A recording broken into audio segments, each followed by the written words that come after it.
ખેડૂત મિત્રો, ટપકના કાણા ક્ષારના લીધે બંધ થઈ જાય છે અને ટપકના ડ્રીપરમાંથી પાણી નીકળતું નથી, જે ટપક પદ્ધતિનો મોટો પ્રશ્ન છે. આમ તો તેને ખોલવા સ્પેશિયલ એસિડ ટ્રીટમેન્ટ આપવી પડે, જેમાં હાઇડ્રોક્લોરિક અથવા ફોસ્ફોરિક અથવા સલ્ફ્યુરિક એસિડની જરૂરિયાત રહે છે અને થોડું ટેકનિકલ જ્ઞાન તથા સમય જોઈએ, તથા આ એસિડ ટ્રીટમેન્ટ ઊભા પાકમાં શક્ય નથી.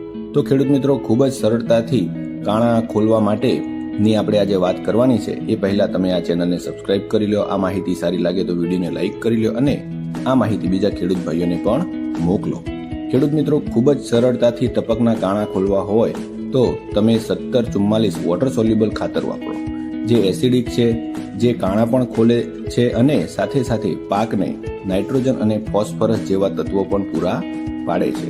આ ખાતર દરેક પાકમાં ઉપયોગ કરી શકાય છે. આ ખાતર ડીએપીની ગરજ સારે છે, પાકમાં ઉત્પાદન અને ગુણવત્તામાં વધારો કરે છે. જે જમીનમાં પીએચ વધુ હોય એટલે કે આલ્કલાઇન જમીન હોય તો તેને પણ સુધારે છે. માટે ખેડૂત મિત્રો, દરેક પાકમાં ટપક પદ્ધતિ અપનાવો અને આ ખાતર દરેક પાકની ભલામણ પ્રમાણે પાયામાં ટપકમાં ઉપયોગ કરો. ખૂબ જ ફાયદો થશે.